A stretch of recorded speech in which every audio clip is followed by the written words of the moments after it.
살아가실 때 저와 여러분이 복음 전도자라는 사실을 기억하시고, 저와 여러분이 복음을 전할 때 사도 바울처럼 존중히 여기고, 그래서 사람들에게 복음을 전할 때 그 복음의 역사, 사도행전의 역사가 우리의 삶에 나타나시기를 주님 이름으로 축복합니다.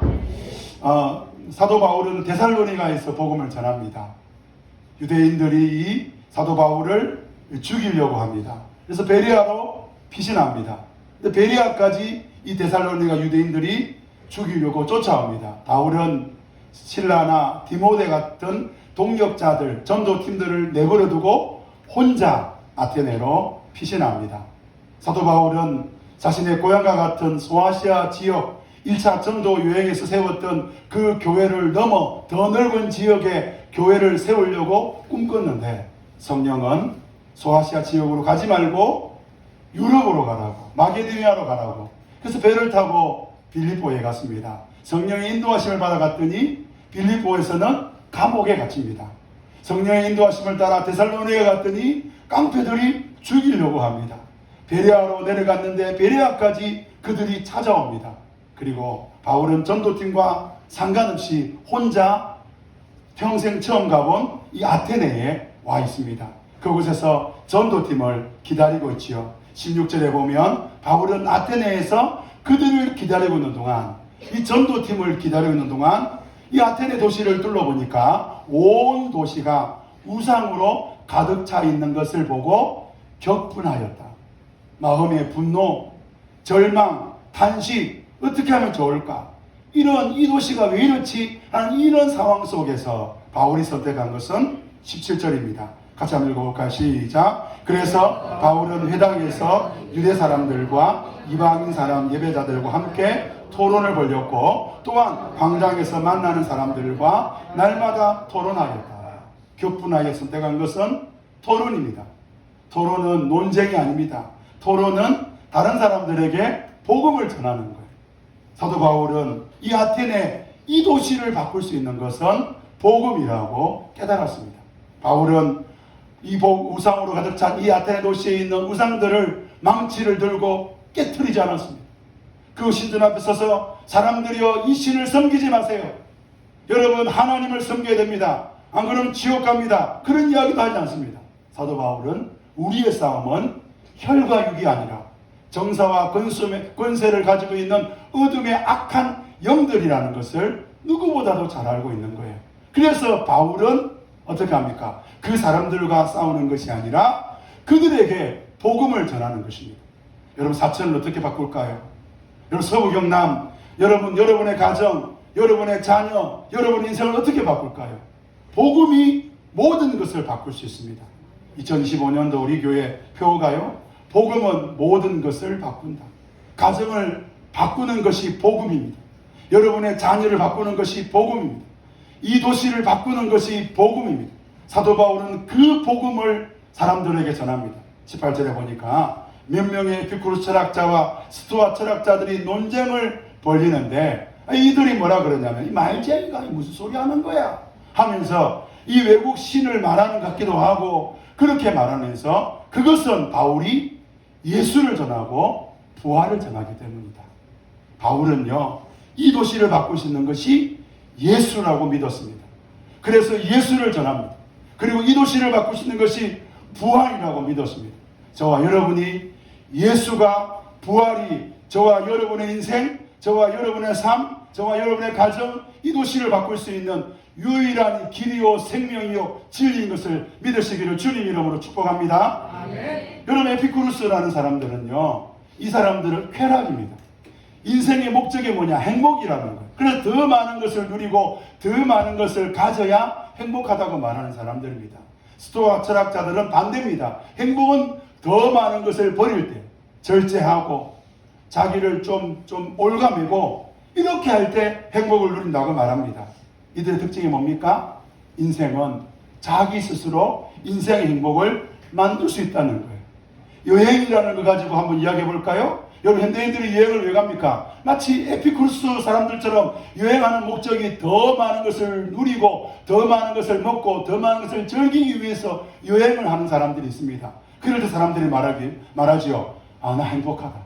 반대로 말해볼까요? 스토아 사람들처럼 오늘 현대인들은 더 많은 것을 줄이려고. 그래서 막 배낭 하나 메고, 6개월이고 1년이고 3개월이고 한 달이고 뭐 그러면서 차도 안 타고 막 이상한 집에 잠을 자면서 그래서 행복을 경험하는, 오늘 많은 사람들이 행복을 자기 스스로 찾으려고 하고 누리려고 하는데, 사도 바울은 뭐라 그럽니까? 기독교의 복음은 어떤 복음입니까? 기독교의 복음은 한번 따라해볼까요? 내 힘으로 할 수 없다. 여러분, 예수를 믿으면 믿을수록, 교회를 오래 다니면 다닐수록 깨달아야 되는 게 뭡니까? 내 힘으로는 할 수 있다 없다? 없다라는 거예요. 내 인생을 내가 행복해지려고 애쓰면 애쓰는 순간 더 많이 어려워지고 더 많이 힘들어지는 게 인생이라는 거예요. 인생의 유일한 소망은 바로 예수 그리스도 십자가와 부활인 것입니다. 그래서 사도 바울은 이 아테네 사람들에게 예수 그리스도와 부활에 대해서 이야기합니다. 사람들이 이제 아리오바고 법정으로 바울을 데려가는데요. 아테네 사람들은 이상한 다른 신이나 이상한 이야기를 하거나 이상한 철학이나 사상을 이야기할 때는 그들은 아리오바고 법정에서 그것을 검증했습니다. 21절에 보니까 그 법정으로 데려가고 있는 이 아테네 사람들의 일반적인 특징을 누가는 21절에 이렇게 말합니다. 노란 글 읽어볼까요? 시작. 무엇이나 새로운 것을 말하고 듣는 일에만 세월을 보내는 사람들이었다. 이 사람들, 아테네 사람들은요, 새로운 것은 관심이 있습니다.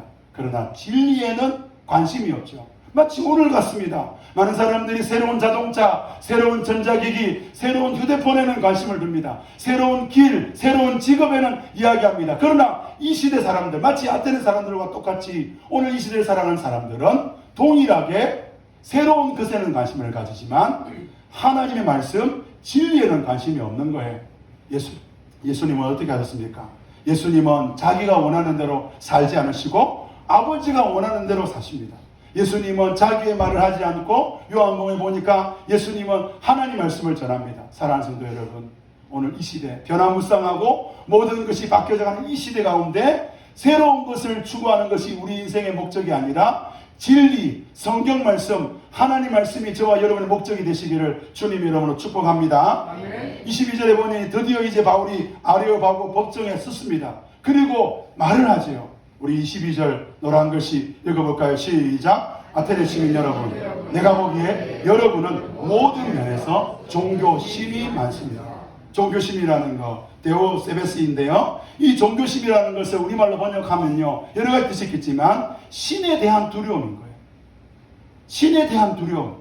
여러분, 아테네 사람뿐 아니라 오늘 우리 속에도 이런 정서가 있습니다. 신에 대한 두려움.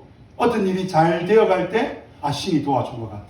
어떤 일이 잘 안 될 때 신이 우리를 도와주지 않네?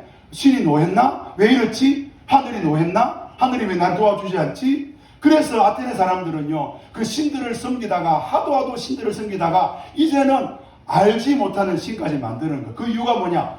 혹시 알지 못하는 그 신이 우리에게 노여움을 이렇게 하면 우리 문제가 생기잖아. 그래서 알지 못하는 신도 섬겼습니다. 바울은 그 알지 못하는 신을 보았어. 23절에 보니까 알지 못하는 신에게라고 새긴 제단도 보았다는 거예요. 그러므로 나는 여러분에게 말하는 거예요. 알지 못하는, 몰지 못하고 예배하는 그 대상을 여러분에게 뭐라고요? 알려드리겠습니다. 바울은 사단아 물러가라, 마귀야 물러가라, 그렇게 하지 않았습니다. 마귀의 도성, 사단의 도상, 우상의 도시인 그 아테네 사람들에게 사단아 물러가라, 그렇게 하지 않았다는 거예요. 이런 관점에서 보면 오늘 우리 한국 교회가 영적 전쟁, 이 전도를 오해합니다. 대화를 하지 않습니다. 지금 마치 바울은 삼국시대의 그 신라의 그 대불국사 대웅전에서 불교도 불도하고 이야기하는 것 똑같은 거예요. 그들에게 진리를 내가 알려주겠다고, 그들의 이야기를 들어주고 그들의 상황을 존중해주고 그들의 상황을 들어주면서 사도 바울은 복음을 전하는 것을 보게 되죠. 바울이요, 아리오바고에서 했던 설교를 누가는 기록하고 있습니다. 왜 기록할까요? 우리 교회가 이렇게 앞으로 이방인들을 만나면, 이런 우상에 빠져있는 사람들을 만나면 우리가 어떻게 그들에게 복음을 전할 것인가? 바울처럼 하자는 거예요. 사도 바울이 이렇게 복음을 전하고 이렇게 사람들을 대했던 것처럼 우리도 동일하게 그렇게 복음을 전하고 그렇게 예수님을 전하자는 거예요. 바울은요, 여유가 있었어요. 그러니까 그런 예수 믿지 않는 비신자를 대적하지 않습니다. 그들의 상황을 들어주고요. 그들이 어떻게 하고 있는지 그 이야기를 듣고 그들의 이야기들을 해줍니다. 왜요? 예수가 진리라는 거예요. 근데 이 진리를 알게 되면 예수를 믿을 수밖에 없다는 거예요. 진리를 알게 되면 누구나 다 예수를 믿을 수밖에 없다는 거예요. 제가 옛날에 태권도 사범을 했지 않습니까? 체육관에서요. 체육관에서 태권도 누가 제일 잘하느냐? 흰띠입니다. 흰띠. 딱 흰띠 매주면요. 그의 주춤석이 한번 딱 가르치잖아요. 그러면 그 애는요, 체육관 올 때마다 주춤석이 딱 합니다. 정근 찌르기 한번 가르치잖아요. 과음이 체육관이 떠나가도록 흰띠는 막 찹니다. 근데 흰띠보다 더 무서운 아이가 누군지 압니까? 노란띠입니다. 노란띠. 흰띠 딱 끝나고 노란띠 앞차기 배웠잖아요. 그럼 이 친구는 천하무적입니다. 세상에서 제가 제일 잘하는 줄 알아요. 여러분, 빈수레가 요란하죠. 복음은 빈수레가 아닙니다. 복음은 능력입니다. 복음은 생명의 역사를 일으킵니다.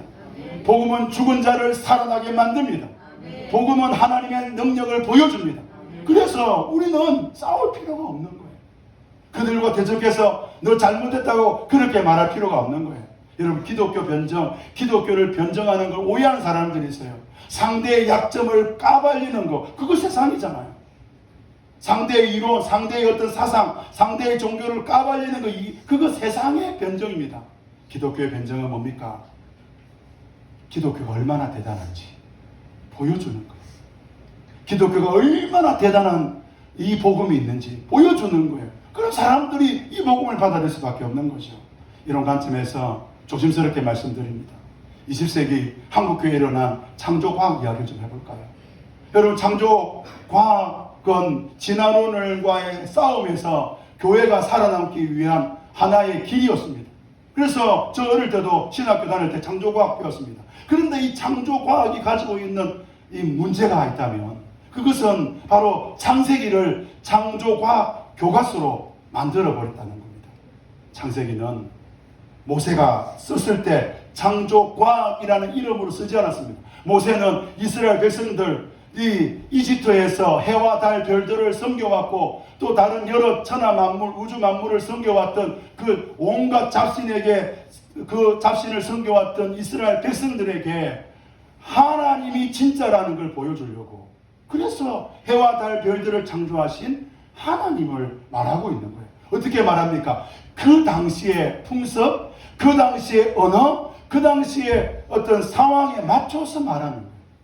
그래서 우리는 창세기를 읽을 때에 그 당시의 풍습과 언어와 문화로 창세기를 읽어야 되는 거죠. 진화론을 공격하고 창조론을 옹호하기 위해서 쓴 것이 창세기가 아닙니다. 창세기는 창조론이 아니라 창조신앙을 말하는 거예요.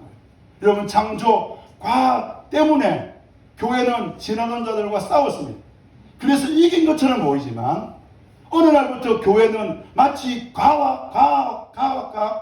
과학과 신앙이 서로 같이 할 수 없다고 생각합니다. 서로 대화도 할 수 없고, 과학은 과학의 길을 가고 종교에게는 아예 종교의 길을 가는. 그래서 제 중에 아는 어떤 친구가 자연과학을 안 하겠다는 거예요. 그 왜 안 하겠다 그랬더니 자기가 지금 배우는 모든 건 진화론이라는 거예요. 제가 그랬습니다. 정말 네가 창조신앙을 믿고 네가 하나님을 믿는다면 너의 신앙을 보여주라고, 하나님의 살아계심을 보여주라고 제가 그렇게 말한 적이 있습니다. 오래전 중세시대 때도요, 천동설, 지구로 중심으로 온 우주가 돈다 그랬습니다. 그래서 어떻게 합니까? 이를 다르게 말하는 모든 사람들은 성경을 대적하는 거고 이단으로 취급했다는 거예요. 교회는 변함없는 진리를 붙드는 곳입니다. 변함없는 진리가 누구입니까? 예수 그리스도입니다. 그래서 우리는 과학하고 이야기할 수 있습니다. 불교자들과 이야기할 수 있습니다. 이슬람 교도들과 이야기할 수 있습니다. 이성과 철학과 모든 종교와 모든 사상과 대화가 가능합니다. 왜? 그들은 진리를 찾고자 하는데 그들이 진리에 도달했는지 물어보면 그들은 한결같이 우리에게 말합니다. 진리에 아직 도달하지 못했다고.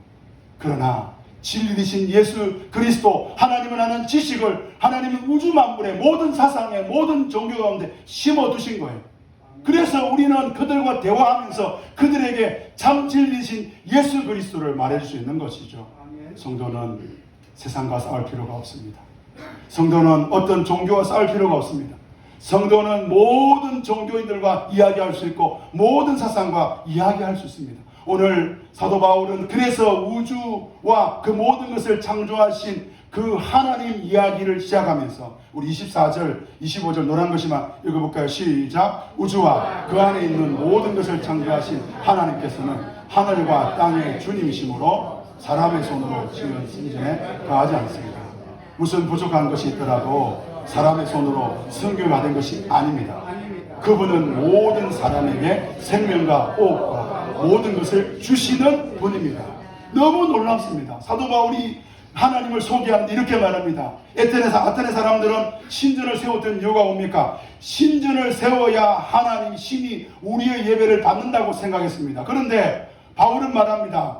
우리 하나님은 신전이 필요 없다. 왜? 모든 것을 창조했기 때문에. 두 번째로 아테네 사람들은 그 신에게 모든 지극정성을 다하여 섬겨야 된다고 생각하는데 사도 바울은 말합니다. 하나님은 무슨 부족한 것이 하나도 없기 때문에 섬김을 받지 않는다. 도리어 하나님은 생명과 호흡과 모든 것을 주시는 분이시다.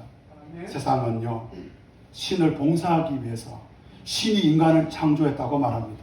복음은 반대입니다. 복음은 뭘 말합니까? 하나님이 세상을 이처럼 사랑하사 하나님이 저와 여러분을 사랑하십니다. 하나님은 저와 여러분을 구원하기 위해서 하나님 자신이 친히 인간으로 오셔서 십자가에 죽으시고 부활하셨습니다.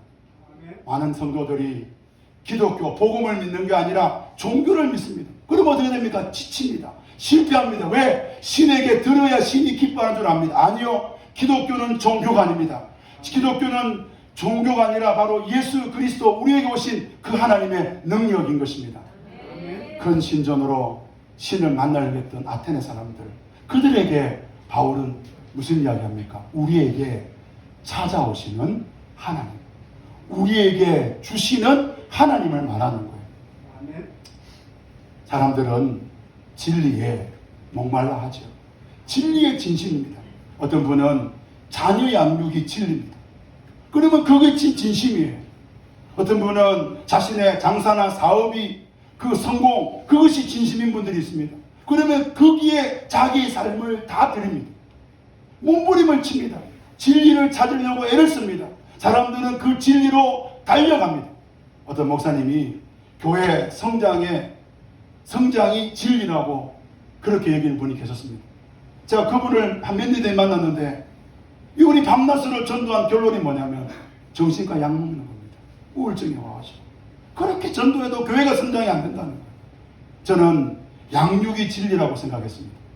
그래서 밤낮으로 양육했지 않습니까? 그래서 제가 관상운동부에 3개가 막혔잖아요. 제가 요즘 깨닫는 게 뭐냐? 진리는 예수 그리스도다. 사랑하는 성도 여러분, 예수 그리스도가 진짜라는 거예요. 아테네 사람들에게, 우리가 제일 큰 신상을 가지고 있는 그 사람들에게, 그들이 그렇게 신을 향하여 열심을 다하고 최선을 다하고 있는 그 사람들에게 진리는 너희가 찾고 애쓰는 게 진리가 아니라 너희에게 오시는 그것이 진리라고 말하는 것입니다. 성도 여러분, 여러분들은 진리를 향하여 가고 있습니까? 아니면 진리가 여러분 가운데 오고 있습니까? 만약에 여러분이 그 어떤 이유든 간에 진리를 찾기 위하여 몸부림을 치고 있다면 죄송합니다. 그건 진리가 아닙니다. 성경은 우리에게 말합니다. 진리가 우리 가운데 오셨다. 예수가 우리 가운데 오셨다. 성령이 우리 가운데 오셨다. 사랑하는 성도 여러분, 진리 대신 우리 가운데 오시는 그 예수가 저와 여러분의 진리가 되시기를 주님 이름으로 축복합니다. 그래서 30절에 바울이 뭐라 그럽니까? 이제 이 무지 시대에는 하나님이 눈을 감아 주었는데 이제는 어디에서나 모든 사람에게 회개하라고 명하였다. 31절 노란 글씨 같이 읽어볼까요? 시작. 그를 죽은 사람들 가운데 살리심으로 모든 사람에게 확신을 주셨습니다. 바울은요, 뭐가 진짜냐? 진짜나 그래요. 뭐가 진짜냐? 우리가 진심으로 찾고자 하고 갈망하고 있는 그게 진짜가 아니라는 거예요. 진짜는 누구냐? 예수 그리스도, 부활, 예수 부활이 진짜라는 거예요. 여러분, 하나님께로 돌아가는 게 뭡니까? 여러분 손에 쥐고 있는 그거 내려놓으시고 여러분에게 오신 하나님의 손을 잡을 때 그것이 진짜 회개라는 것입니다. 아멘. 영원한 것이 없지요. 복음은 영원합니다.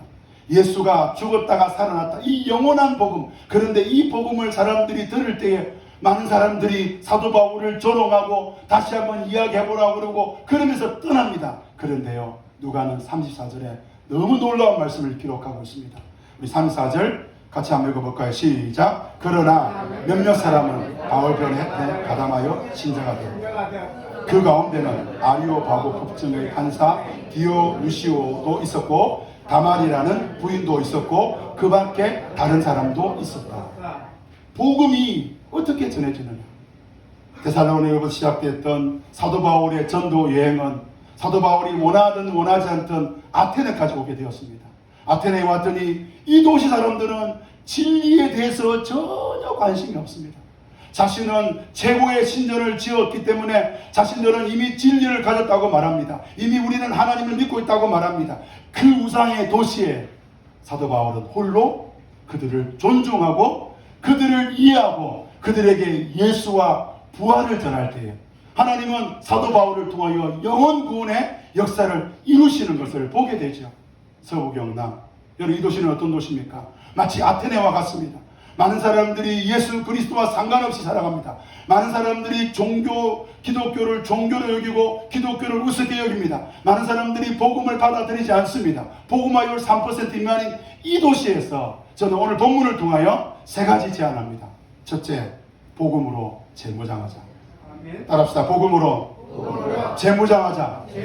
사랑하는 성도 여러분, 오늘 우리의 복음은 무엇입니까? 오늘 우리가 예수를 믿는다 그러고 교회를 다닌다 그러고 하나님의 자녀라 그러면서 혹시 오늘 아테네 사람들처럼 진리가 이것이 진리라고 생각하고 그것을 향하여 달려가고 있다면 여러분 죄송하지만 여러분은 진짜 복음을 향하여 달려가는 사람이 아닙니다. 진짜 복음은 우리에게 오시는 예수님, 우리에게 오시는 예수 그리스도, 우리의 손을 잡아주시는 예수 그리스도, 죄인의 손을 잡아주시는 하나님의 사랑, 십자가의 능력, 성령의 역사, 이것이 바로 복음인 것입니다. 오늘 저와 여러분이 이 세대 가운데서 복음으로 재무장하시기를 주님 이름으로 축복합니다. 두 번째로 우리 복음으로 존중해야 됩니다.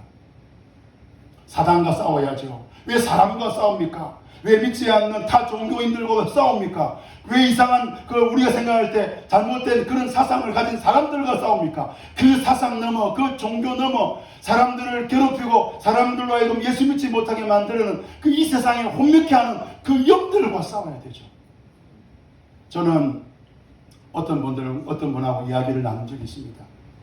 그분이 제가 목사라는 사실을 알고 나니까 그분이 20분 넘게 저에게 기독교가 얼마나 좋지 못한 종교인지 자신이 생각하는 기독교를 막 이야기했습니다. 저는 그분의 이야기를 다 듣고 난 다음에 기독교에 대해서 이야기해 주었습니다. 그랬더니 이분이 깜짝 놀랐는 거예요. 그게 기독교냐고. 자신이 생각하는 기독교는 어떤 종교였냐면 진리가 여기 있다면 그 진리를 향하여 몸부림치는 다른 종교와 똑같은 것이 기독교라고 자기는 생각한 거예요. 왜? 자기가 봐왔던 기독교인들은 전부 다 돈에, 인생에, 성공에, 자녀 양육에, 또 건강에 똑같이 나랑 똑같이 그렇게 살아가더라는 거예요. 자기는 그래서 기독교를 믿느냐 안 믿느냐 똑같지 않느냐 이렇게 나한테 말하는 거예요. 도리어 기독교를 믿는 사람들이 더 욕심을 부리더라. 제가 그분에게 기독교는 그런 게 아니라 우리에게 찾아오시는 하나님에 대해서 이야기를 나눴습니다. 이분이 깜짝 놀라는 거예요. 아, 그게 기독교냐? 나는 그런 기독교라면 한번 믿어보고 싶다. 관심을 가졌어요. 이런 존중해 주셔야 됩니다. 세상은 존중하지 않습니다. 세상은 다르면 비난하고 비판하고 정죄하고 판단해버립니다. 쉽게 사람들이 갈랐습니다. 이런 세상 속에서 복음을 가진 자들은 어떻게 됩니까? 그들을 존중해요. 그럴 때 세상이 비웃더라도 복음의 역사는 나타납니다. 아리오바고 법정의 판사가 예수 믿고 그 주변에 있던 여인들이 예수 믿었다고 누가가 말하고 있는 것처럼 오늘 저와 여러분이 예수 부활을 전할 때 복음을 전할 때 저와 여러분을 통하여 복음으로 전도할 때 존중히 여길 때 저와 여러분을 통하여 놀라운 일들이 일어날 것을 믿으시기를 주님 이름으로 축복합니다. 이 시간 우리 찬양할 건데요. 은혜 찬양합시다.